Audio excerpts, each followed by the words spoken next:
আল্লাহ সুবহানাহু ওয়া তাআলার মহান দরবারে লাখো শুকরিয়া আদায় করছি, যিনি আমাদেরকে প্রত্যেক জুমা নামাজকেও সালাতুল জুমা আদায় করার জন্য মসজিদে আসার তৌফিক দান করলেন। এজন্য বলি আলহামদুলিল্লাহ।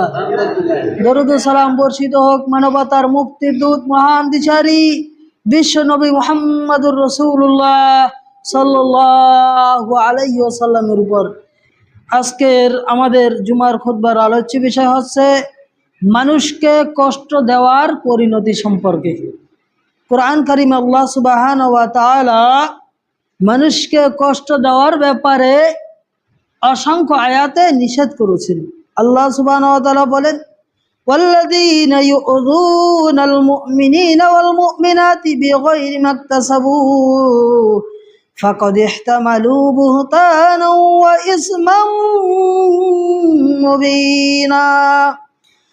আর যারা মুমিন এবং মুমিনাত নারীদেরকে অন্যায়ভাবে বিনা অপরাধে কষ্ট দিয়ে থাকে, ওই সকল ব্যক্তিরা মিথ্যা অপবাদে বহন করবে ওয়া ইসমাম মুবিনা, এবং স্পষ্ট প্রকাশ্য পাপের মধ্যে জড়িত হয়ে যাবে।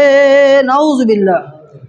নবী সাল্লাল্লাহু আলাইহি সাল্লাম বললেন, ইয়া মা'শার মান ক্বাদ আসলামা বিলিসানিহি ওয়া লাম ইফদিল ঈমানু ফি কলবিহি লা তুযুল মুসলিমিনা ওয়া লা তুআইরুহুম ওয়া লা তাত্তাবিউহুম আওরাতিহিম। নবী সাল্লাল্লাহু আলাইহি সাল্লাম বলেন, হে লোক সকল, তোমরা যারা ইতিপূর্বে ইসলাম গ্রহণ করেছো, এখনো তোমাদের মধ্যে ঈমানের পরিপূর্ণতা লাভ করেনি, তোমরা মুসলমানদেরকে কষ্ট দিবে না এবং তোমরা তাদেরকে লজ্জা কখনো দিবে না, এবং কি করবেন, ওয়ালা তাত্তাবিউ আওরাতিহিম, এবং তোমরা মুসলমানদের পিছনে কখনো শত্রুতা পোষণ করবে না, তাদের বিরুদ্ধে কখনো লাগতে যাইবে না। আজকের বর্তমান সমাজে মানুষের অভাব নাই যারা পিছনে পিছনে দোষ খুঁজতে চায়। এরকম আছে কি আছে না? নবী সাল্লাল্লাহু আলাইহি সাল্লাম বলেন, ওয়ালা তাত্তাবিউ আওরাতিহিম, তোমরা মুসলমানদের দোষ পিছনে পিছনে দোষগুলো খুঁজবে না। ফাইন্নাহু মান তাত্তাবা আওরাত আখিল মুসলিম, যেই ব্যক্তি তার মুসলমান ভাইয়ের দোষ পিছনে পিছনে খুঁজতে থাকবে, ওই ব্যক্তির সম্পর্কে নবী সাল্লাল্লাহু আলাইহি সাল্লাম বলেন, তাত্তাবা আল্লাহু আওরাতাহু, ওই ব্যক্তির দোষ আল্লাহ সুবহানাহু ওয়া তাআলা নিজে খোঁজা শুরু করে দেবে। নাউযুবিল্লাহ। এর উপরে নবী সাল্লাল্লাহু আলাইহি সাল্লাম বলেন, ইয়াফদাহু ওয়ালাউ ফি জাওফি রাহিলিহি, ওই ব্যক্তিকে আল্লাহ সুবহানাহু ওয়া তাআলা তার উটের হাওদার উপরে বসিয়ে তাকে অপমানিত করবে। নাউযুবিল্লাহ। তার মানে নবী সাল্লাল্লাহু আলাইহি সাল্লাম বলছেন, বুঝিয়েছেন, তার নিজস্ব স্থানে নিজের জায়গায় বসেই তাকে আল্লাহ সুবহানাহু ওয়া তাআলা অপমানিত করে দিবেন। নাউযুবিল্লাহ। এজন্য কোনো মুসলমান ভাইয়ের দোষ পিছনে পিছনে খোঁজা যাবে না, কখনো খোঁজা যাবে না। এজন্য খুবই সাবধান।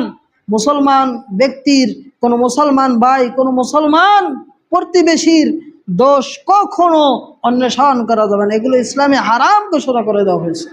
মানুষকে কষ্ট দেওয়ার কয়েকটি মাধ্যম রয়েছে, তার মধ্যে একটা মাধ্যম হচ্ছে কথার মাধ্যমে কষ্ট দেওয়া।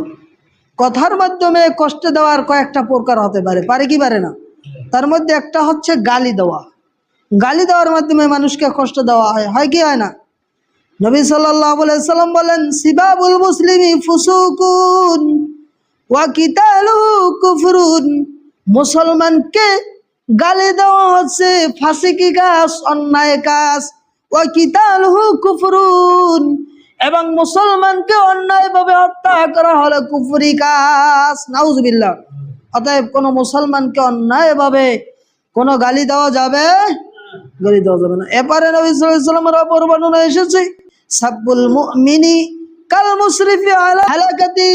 নবী সাল্লাল্লাহু আলাইহি ওয়াসাল্লাম বলেন, যেই ব্যক্তি মুমিন কোন মুমিনকে অন্যায়ভাবে গালি দেবে, এই গালি দেওয়ার কারণে নিজেকে ধ্বংসের দিকে নিপতিত করবে। নাউযুবিল্লাহ। ওই ব্যক্তি যেন নিজেকেই ধ্বংসের দিকে নিপতিত করল। এই জন্য কখনো কোনো মুসলমান ভাইকে অন্যায়ভাবে গালিগালাজ করা যাবে, কোনোভাবেই গালিগালাজ করা যাবে না। গালিগালাজ থেকে সাবধান থাকতে হবে। এমনিভাবে গীবত তোহমতের মাধ্যমে মানুষকে কষ্ট দেওয়া হয় কি হয় না? বিভিন্নভাবে কষ্ট দেওয়া হয়। আজকের বর্তমান সময়ে বিভিন্ন জায়গায় বসে, রাস্তার মোড়ে মোড়ে বসে, এমনিভাবে দোকানপাটে বসে, বাজার ঘাটে বসে, বিভিন্ন জায়গায় বসে গীবত গাওয়া হয় কি হয় না? গীবত গাওয়া যাবে? আল্লাহ সুবহানাহু ওয়া তাআলা বলেন, ওয়ালা ইয়াগতাব বা'দুকুম বা'দা, তোমরা একে অন্যের প্রতি কখনো গীবত করবে না, তোহমত দিবে না। আইয়ুহিব্বু আহাদাকুম আইয়াকুলা লাহমা আখিহি মাইতান, তোমরা কি তোমাদের কোন মৃত্যু ভাইয়ের গোশত কি তোমরা খাইতে পছন্দ করো? ফাকারিহতুমুহু, বরং তো তোমরা তা সেটা অপছন্দ করেই থাকো। তাহলে কেন তোমরা অন্যায়ভাবে কারো গীবত করে থাকো? অতএব কোনো মুসলমান ভাইকে অন্যায়ভাবে গীবত তোহমত দেওয়া যাবে? কখনো দেওয়া যাবে না। এমনিভাবে চগলখুরির মাধ্যমেও মানুষকে কষ্ট দেওয়া হয়। এখন বলতে পারেন চগলখুরি কি আর গীবত কি? গীবত হচ্ছে একজন মুসলমান ভাইয়ের পিছনে এমন দোষ বলা, যেই দোষটা বললে সে কষ্ট পাবে, সে শুনতে পারলে কি পাইবে? কষ্ট পাইবে। আর কোনো ব্যক্তির এই কোনো দোষ বলা ঠিক না। প্রত্যেক মানুষের যদি দোষ খোঁজা হয় তাহলে দোষ আছে, প্রত্যেকেরই দোষ আছে। যে কারো ব্যক্তির দোষ গাইতেছে তারও কিন্তু দোষ আছে কি আছে না? দেখতেছেন একজন ব্যক্তি আর একজন ব্যক্তির দোষ গাইতেছে, 5 জনে বসে দোষ গাইতেছেন। এখন একজন ব্যক্তি যে দোষ গাইতেছে সে চলে গেল, দেখবেন ওই ব্যক্তির দোষ কিন্তু আবার আর 4 জনে গাইতেছে না? গাইতেছে। অতএব দোষ গাওয়া এটা অন্যায়, এটা খারাপ। আর চগলখুরি হচ্ছে এমন একটা বিষয়, সেটা হচ্ছে একজনের সাথে লাগাই দেওয়া আর একজনের সাথে লাগাই দেওয়া, মানে এমন ভাবে তার দোষটা লাগাই দেওয়া যাতে সকল মানুষেরা তার প্রতি কি হয়, ঘৃণা জমে যায়, খারাপ ধারণা সৃষ্টি হয়ে যায়, এমন অবস্থা। এটা হচ্ছে চগলখুরি। এই চগলখুরি করা যাবে না। যাবে? অন্যায়ভাবে করা যাবে? একজন ব্যক্তির দোষ যার মধ্যে নাই সেটা আরেকজন ব্যক্তির কাছে লাগাই দাও, আরেকজন ব্যক্তির কাছে লাগাই দাও, এইভাবে লাগাই দাও এমনভাবে যে তার কাছে দোষ নাই, এমনকি তার কাছে এসেও এমনভাবে অন্যায়ভাবে লাগাই দেওয়া যাতে সে কঠিনভাবে ফেঁসে যায়। এমন পরিস্থিতি বর্তমান সমাজে আছে কি আছে না? অতএব কোনো মুসলমান অন্যায়ভাবে কারো চগলখুরি করতে পারে না। পারে?